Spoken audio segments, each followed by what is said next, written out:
your turn now. I have more questions for you. Kind of like in the last piece, this figuring out how you then think about form. Because now, once people start to come into the space and they start to intervene with the work, then wondering how, maybe this is also partially a question for George also. Like once the combinations begin to happen, I saw there was seats set up on the side on it. Is that anticipated? Oh, this was actually, the show had not been formally installed. I believe those people were helping us out. So we did a walk around, and George did that. The show had not, I just try to recollect why that happened. There was seats over well, anyway, I think there was a lot more people at the opening, and I don't think the chairs were there at the opening. And I think it was maybe the day before the opening. We were just doing sound checks, and so forth. Damon and George were doing all that, tweaking all that, and my job was basically to get the visuals taken care of. I don't know if that answers your question. I mean, basically, George pre-recorded this, was standing away, and then broke down all the sound instruments. So you'd have an instrument here on this side, and another instrument, and then you walk around, and you get a violin, or you get a oboe, or you get a trombone, or something like that. You walk each side, you have something. So each time you walk around, you get a different. And the sound is fantastic because, in many ways, it's really a pursuit of the whole idea of being in a jungle or a West Coast forest, way up in somewhere in one of the forest areas outside of Vancouver, where you hear all these sounds, and you're walking through, and really, I think it was really wonderful how he created that atmosphere. I don't know, does that help? Okay. And George might be able to weigh in on this if he wants to. George? Weigh in on what? Weigh in just the groups, how you work the sound on that. Well, yeah, briefly. I didn't hear the question because it kind of stopped. What did you ask me? I was asking about form. Like once people start to, so you have a set number of parameters or sounds that are going to be triggered, and how do you kind of gauge as a kind of a composition what pieces decide or should be within each sculpture? Okay, let me put it this way. The sound part, which we didn't talk about that much, it's kind of one of my little robots. It makes little orchestrations. There's a composition called Icons. It's going to come out on a CD pretty soon. It's a composition for 8 instruments. Because originally I thought there would be 8 icons. Then it turned out to be only 7. Well, 8 instruments, no electronics. What we did was we took parts out of the composition and made that, the composition was for, violin, cello, bassoon, contrabassoon, clarinet, bass, I don't remember the others. Was there a trombone there, wasn't it? I think it was a trombone there, yeah, I think so. It had to be a trombone. Well, no, but there was this time. And I didn't have to do it, so I didn't care what was in it. So the thing was, but the idea is that basically the computer had this set of instruments, and then based on where you were in the space, how long you were in the space, how far away you were or how close, and whether you were moving from place to place, it would decide what the orchestration would be. So that orchestration is very much contingent on how many people are in the space. So basically it's a very social piece. If there's only, I always tell people, if you're going to come to the piece, bring your friends. Because if you're just there by yourself, it'll be very lonely. The piece will be lonely. All you'll hear is a very few sounds. Okay? But if you bring a lot of friends, in other words, with 7 icons, pyramids, that's 21 sensors. So if 21 people come, that means that there's motion all the time that sounds like a big orchestra. Okay? But if there's only 2 or 3 people, it's more like a duo or something. So that's, I guess that's it. It's more the idea of not so much linear form, but more indeterminacy and sort of gathering together of social forces. I love the idea they are getting lonely if people aren't there because, well, it reminds me of 2 things. One is that it has to be interactive in a certain way, that the art is never going to be complete without an audience, and I think that's really interesting in terms of the creation of an artwork, the idea of it needing an audience. But I think secondly, this indeterminacy is another point that I think I failed to bring up about Cage's work as well, that he was very interested in this concept of chance operation, that anything can happen, and that itself can determine the music and the composition. I'm interested as well, though, if Eric, we're sitting here in the Center for Jazz Studies, and you talk about your interest in jazz. I'm wondering what period in jazz in specific do you listen to, think about, or is it a broad swath, and how does it enter into your work directly? Well, I mean, as I said, I came into contact with music in the mid-50s, I guess. So, you know, Charlie Parker died in 1955, and I bought that record, Bird St. Mix-a, a year afterwards. I didn't know anything about jazz at all. I just knew it just sounded great, and I loved it. And then I started buying records, and, you know, this was stuff, covers, like saxophones and, whatever. And I just knew suddenly the music really started becoming a part of my life in a way, and I guess the music wouldn't be pop and hard bop. And I was very attracted to Coltrane's music. I mean, I heard that, and I was blown away by that. I like Orla Coleman, Eric Metcalfe, I like that. Sam Rivers especially too is very good. I think that when I started getting a little more further out, it was more challenging, of course, naturally, and but I like that too. I listened to Albert Ayler, and so I mean that music all had meaning to me. I think inspired me. That's kind of what I would say would be my purity of music. I mean, of course, I like the early stuff too, immensely too. So. That would take time to appreciate.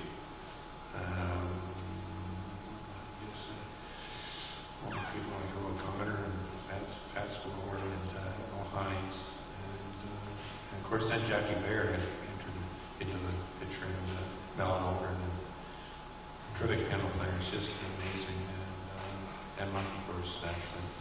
And Elmo Hope, Herbie Nichols, and people like that. And those people also like. When you're saying these names, I'm also reflecting on kind of also what you're attracted to is also the album cover art for a lot of these musicians. Really was also seemed to match fairly well the sounds of, especially the Herbie Nichols 2 trio records for Blue Note. Yeah. Pretty. I mean, for me, I kind of designed. That was good. I'm glad you're weighing in on this bit. It's good. So anyway, so I think one of our first introductions was through George talking about Jackie Baird, who I studied with in Manhattan School of Music for years. And I don't know if I ever started to scan these for you. I might have something I should have brought here today. I would like to see them. But he would kind of make these meticulous drawings to all of his music. Jackie Baird. Jackie Baird. Really? Which are, sometimes they're patterns, sometimes it's calligraphy, large calligraphy. And it was, as a young musician, these were the kinds of things that I kind of enjoyed seeing a musician feel like there was another way to express themselves. That wasn't necessarily, okay, here's my horn, and this is my instrument, and this is what I have to do. Or even say, a couple of days ago, I was watching at a class with Ray Gills on Monday, and he talked, for about 5 or 10 minutes about dancing, how to dance. And so he demonstrated for this class basically how you move is how you compose, and what the parallel between all of that. And it's a very simple thing to think about, but I think what ends up happening is musicians get to certain stages that forget about like some of these very basic forms of how the visual affects how we listen, the movement affects how we listen, watching a musician play, watching Ornette Coleman's clothes, or Miles Davis's hair. Right. Or throwing the spunks dancing. Yeah, throwing spunk dancing. So these things kind of become interesting. But also, when you're talking about the piece you did, Icons, and George talked about solid, one person making work or entering the space and making it soul or a solitary sound. I mean, what I've also been really attracted to is when I've been to museums and I've heard artists really think about sound. So even the last Venice Biennale where Steve McQueen did this wonderful video about the Venice Biennale when no one was there. Like an excellent video with no dialogue, but only the sound of what's the area where they do all the Arsenal. right. Only the sound of Rain falling. Rain, dogs running. And wind in the trees. It's called ambient sound. So after spending 18 minutes in this piece and walking back out, I began to hear entirely different. And this, not that this traditionally happens in museums or in galleries for me, but the approach to sound from an artist standpoint has many times been very intriguing because not that there are less rules, but they are beholden to here.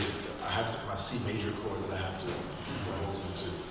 That as a musician, I have my own kind of barriers that I try to bust out of. But so that's what is kind of intriguing. Kind of also when meeting George and meeting you and hearing about how the things can move together, that it also isn't going to sound one way. I mean, and the thing that I think most people love about jazz is that it doesn't sound the same way every night. Even if you listen to the same record, of course, it doesn't really sound the same. I mean, and the better things in life don't sound the way. Like McDonald's, you know it's not the great thing in life because the shit tastes the same every time you eat it. And you know what you're doing every time you eat that. So it's not a good thing in life, as you say. So, but the music and the work is, that's kind of what I've been drawn to as a musician that also occasionally works with visual artists and kind of interview them about how they think about sound. Or almost sometimes they have a more interesting record collection than I do, because the source material is so wide. Well, as I said, those drawings they did, the gouache drawings, they did 60 or so. After reading George's book, I couldn't stop. It was amazing. All this stuff started coming out of me. It was an amazing experience. I was so inspired by reading George's book. Did you know about so you're talking about the AACM book, right? I'm sorry? You're talking about the AACM book? Yes, that's right, yeah. So, but were you listening to that music before you I read that book? I know about George's music. Yeah, I know. I've read a lot. I was listening to a lot of different music in that. I would put the record on, listen to George or listen to someone else or whatever. It just get into the music. I mean, the groove. I don't know how it just comes out of me when I do that. And when the muse visits me, I love to have the music on me. I get going. And I do all work with patterns. Karen reminded me about patterns. A lot of my work, you can see my first drawing was about patterns, 1959. I'm still working with patterns. And I think there's a lot to do with visual rhythms and those things too. But I was trying to create a rhythm in the mountain shapes or the triangle, the tree shapes, or whatever you want to call them. Trying to create the rhythm around them. So there's always been that aspect, in my work. And I don't know. I can't really. Sometimes it's hard to articulate these things. I wish I could be more articulate visually, but I mean, I just know when I hear it, these things happen. In other words, the additional kind of sound, even a poet's voice or even a musician's piano. So it's kind of, somewhat rings dubious to me whether or not, for example, let's say someone like Jackson Pollock's pieces require any soundscape whatsoever to understand the power and the rhythmic sensibility of the work. And I think once you put a piece of sound behind it, it's going to like obliterate what the intentionality was, that whole thing. That's my concern. You were looking at me, but I'm interested. No, I'm looking at you because you mentioned, I was... Right, of course. No, I'm happy to answer, but I would love everyone else to jump in on that too. Yeah, well, thank you. But, well, I think that, for instance, the gouache paintings, the 60 gouache paintings, they can stand on their own. They're inspired by the music, right? But I think in this case, where we have to come to some sort of functionality and design, a design problem, the pyramids or the trees or mountains or whatever you want to call them, this was a way to accommodate the sound. And visually, I think they work visually by themselves, and I think the sound works independently, but they come together very well together too. And I think that's something I made very special. But I do agree with you. I mean, Jackson Pollock didn't. I don't think you have to put music to Jackson Pollock's paintings. I think he also was inspired by the music. Would go home or go to a studio and paint. I think Franz Klein would do that. Tony. But so there's two different things altogether. I mean, I don't. I mean, a lot of the early work I did was certainly not. I didn't intend it to be part of have sound with it. But for instance, on a videotape, you need sound for sound. You didn't have a sound of a saxophone playing. It would sound pretty weird. Yes, George. Are you asking? Well, there's an interesting point about the Pollock thing. I mean, I think a lot of people have seen the Hans Niemann film, in which Jackson Pollock is painting to the music of Morton Feldman. And the curious backstory on that is that the original soundtrack that the filmmaker wanted was a soundtrack of Javanese gamelan. And Pollock said no to that. So he didn't want that kind of what he called exotic music. He wanted a music that represented American music in the same way that he represented American painting. And of course, there are many notions of what American music is. But in this case, I'd say that Feldman qualifies. Now, the question is that when you, and I think this speaks particularly to Paul's concern, which I share, when you simply graft some arbitrary piece of music onto a work, there are great risks connected with that. I guess in the present case of Eric and icons and so on, I think the work was conceived as integration from the beginning, and to try to autonomize the work into the music component and sound component, I think ends up atomizing the work rather than it sort of destroys its integration conceptually. They're conceived together. Now, as you said, there are these pieces that you did that don't require music, but one is intrigued by the notion, once again, that they refer to music. That's right. And they're created in dialogue with music. And this is where I just wanted to question a little bit the notion that any artwork, quote, stands on its own. I sort of don't personally believe that. I sort of am persuaded now that art needs context, it seeks context, demands context. And without context, it really doesn't exist at all.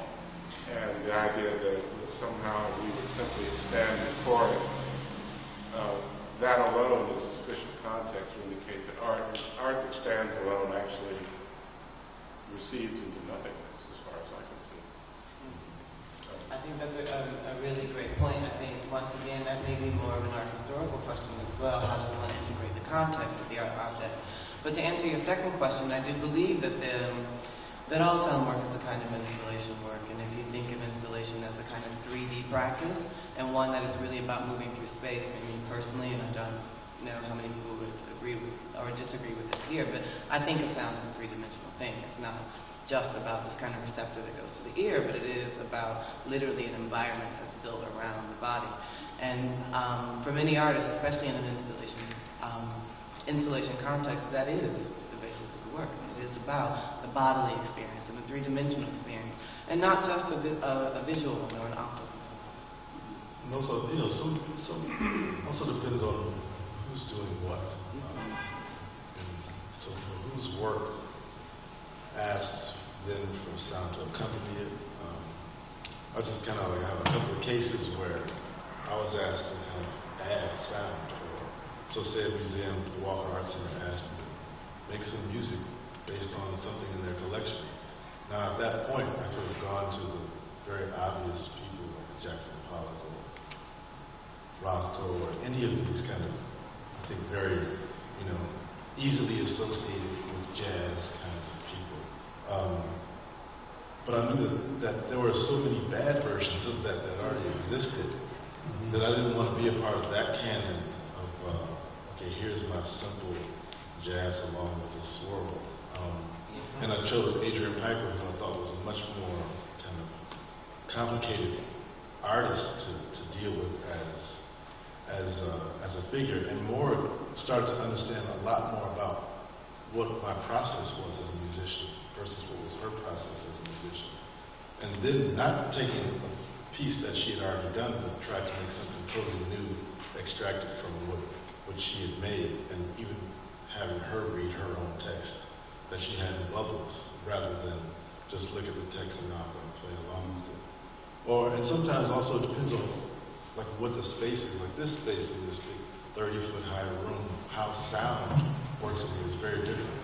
And one summer I spent with performance artist Joan Jonas up at Dia Beacon's museum upstate of the river.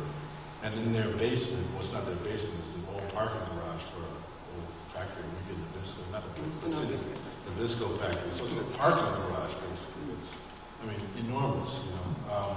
And I sat in there all summer writing music in the space.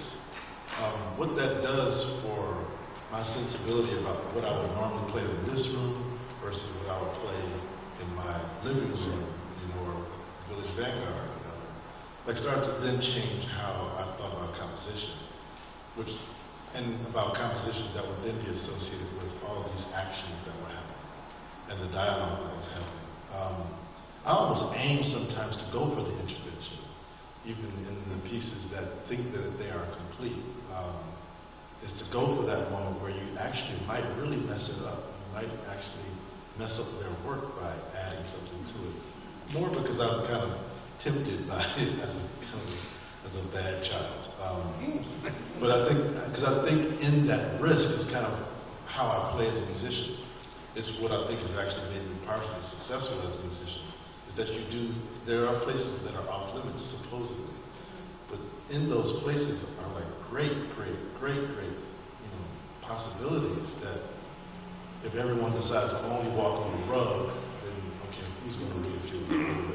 And I want to really kind of like spend the other time investigating that and kind of seeing where I will mess up. Like even last night, I was speaking of kind of a collaboration at the Whitney Museum, artist Glenn Ligon has a retrospective up. And he has a video that I added music to, which in his case, when his film came back to him, it was destroyed basically. But that's what he then made the work. And you know, it's kind of like this Art Blakey thing, if you play it loud, I mean, if you play it wrong, play it loud. Sometimes these kinds of ways of, I don't know, intersecting the work, kind of sometimes even with the wrong intention, might work, but it also might not. I also know that that's very possible. You're talking about the accident. Yeah, the accident, and you know, also sometimes the misreading of work. I mean, sometimes, as a you know, museum goer and a music listener, sometimes we hear things that aren't in the work, or we project things that aren't in the work. Like Naomi was projecting something that wasn't in the work. That wasn't a projection. But you know, she was projecting there was a Black Power scene, and the Black Power scene. But you know, so you know, like we all kind of, I mean, it's kind of goes back to George's thing. We come into the space to bringing context to the work. when you come to my concert or you go to see any concert, I mean, I already feel like if you walk into a room and you see a piano, drum set, you're already starting to form what you think you might hear. I will add one thing to that. Yes. However, I don't need a photograph to get the context. If you play it, I'll know it. Right. So that's what I'm talking about. Yeah. So unto itself, it is very somewhat illuminating just to see you play. I don't want to see a film behind it. I don't want to hear a voice on the side. I want to hear you guys play. You see? That does something quite different. And I think we have to be careful. I like collective work. I mean, collective work for me is very, very important. I mean, I always thought that the whole experience of African work, African performance, is fundamentally collective work in terms of visual, movement, etc. It doesn't start with the Dadaist. It starts way back into another tradition. So that I'm very much familiar with that conceptually, and I also know that this electronic work that George is doing is being done today in dance. You find certain dance companies are using this kind of sensor to the dancers have to respond to the sensors. So that's another kind of integrated experience in performance. But I do believe there are certain occasions where the simplest way to go, simplest access to what is intended by that work is through just looking at what that is and not necessarily adding anything else to it. And it's like Monk says. If Monk tells us always, you got to have some spaces in there. You don't play every note. You know, so I mean, it's in that kind of sense. Yeah, I think we all agree that, you know, Yeah. to be as. Yes. Jason? Is it for Jason? Who's it for? Okay, it's open. It's actually for you. From what you said earlier about, I was just curious when you. Oh, I'm sorry for you, Eric. Sorry. Yeah. Yes. Okay. Sorry. Okay. Let me start. Okay. Yeah. When you mentioned when you get inspired and you said things come out of you. So I was just kind of curious, like with the rhythms. So you have the visual rhythms. Is it something that where you experience a lot of different senses at one time? Like, are you hearing and seeing and smelling, or like all the senses at the same time, or is it more like you're inspired by a certain? It's a combination of those that you're saying to me. That when I did those gouache drawings, or those early drawings, for instance, you saw very often were inspired by listening to music. And I also sometimes I don't listen to music at all. I mean, I did a piece for Karen, and I played a Handel opera all the way through. I played it 3 times and finished the painting. One of Handel's 45 operas he did. I like that music too, so it was a different type of spin. So it's not always jazz. I listen to classical music too, and very fond of the operas because they tend to be very visual too. I love to design a set for an opera sometime, or a contemporary opera. I'm very interested in sets too. So I think that this icons was presented itself as the actual icons were actors in the set. Lighting systems are just as important as everything else in it, the visuals, the sound, and all that. And I worked in this particular case. It was wonderful collaboration. But when I did the gouache paintings, they were inspired by other sources of contemporary music. I mean, jazz especially. I use the word jazz as a funny word because I prefer using the word music. I think the word isn't quite working anymore for me, jazz. I just sort of want to use it as a common meaning ground, so I guess we're using that language. Sorry, does that answer your question? Or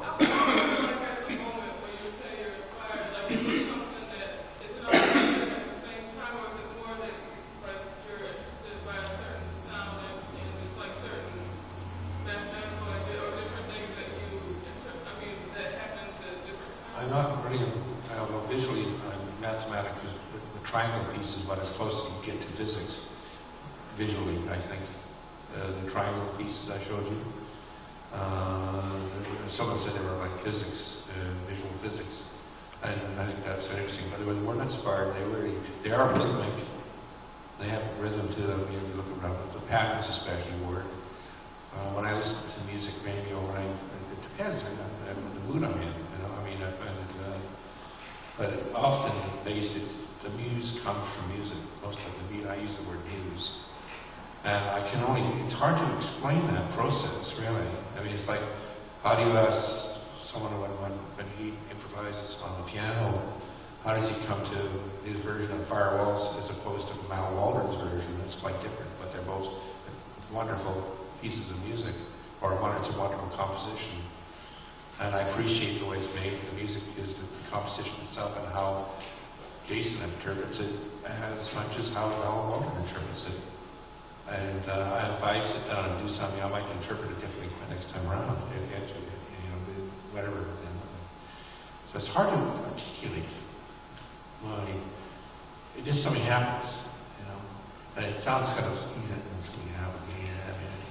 It's not quite that sort of simple. But, I have a sort of a sense of hearing the music. I see the musicians. I know the music very well, so I can just see Sonny Clark playing that in his tragic life, and the sadness around all that, and you know, his terrible addictions he had, all that.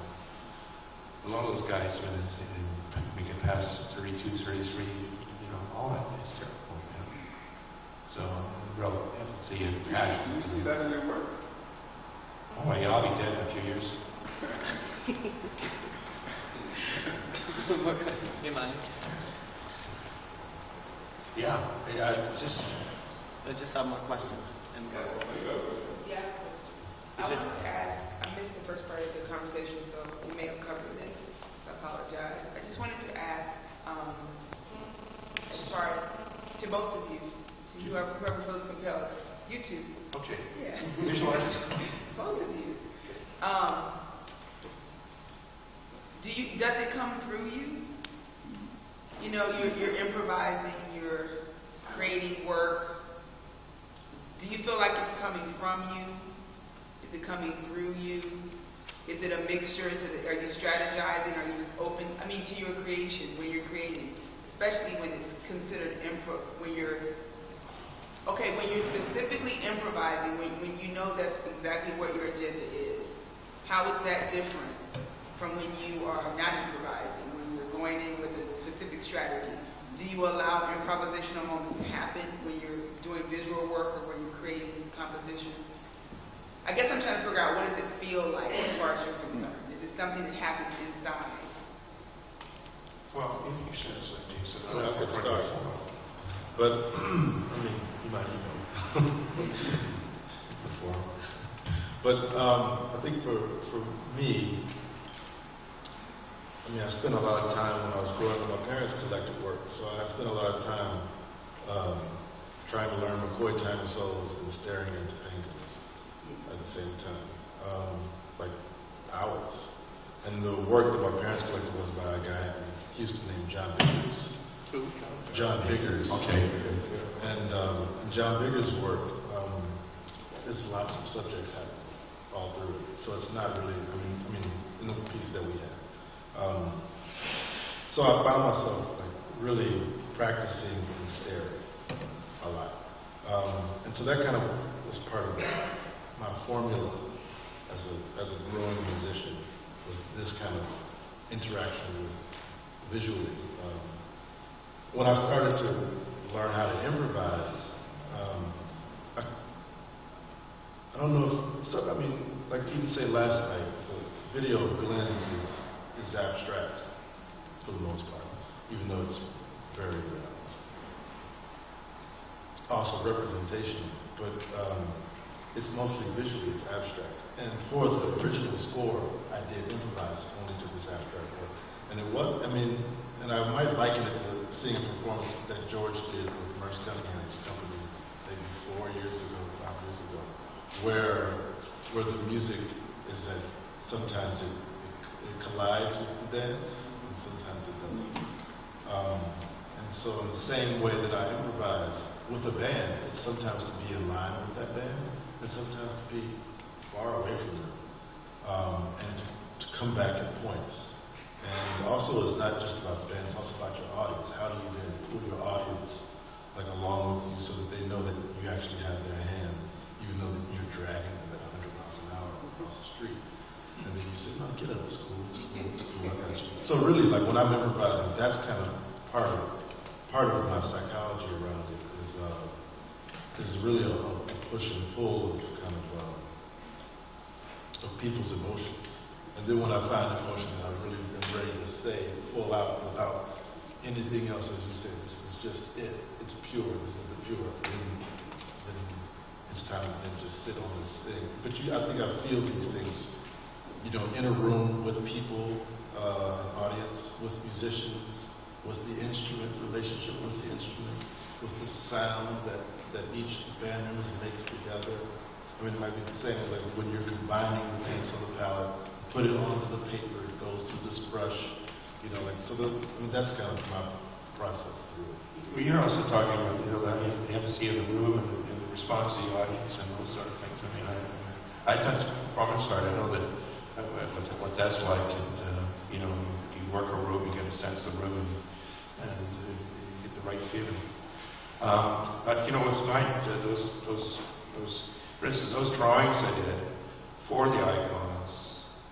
I was no in the studio. I worked all day for 5.5, 6 weeks on those drawings, hand drawings, and then I brought the crew in to paint. And basically, I listened to CBC, which is our national radio program in Canada. It's the music is ranged from everything. But I was really, the drawing was very focused on something else. But the drawings were improvised, visually improvised.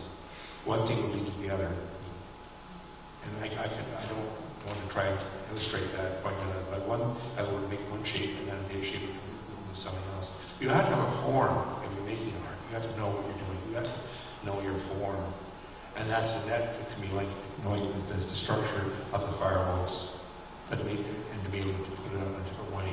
And for me to know a form, a certain form of drawing, I can develop it, embellish, and keep working on that form. That's what I think that's how I improvise. That's about as close as I can get to a visual equivalent to an improvisation by Jason.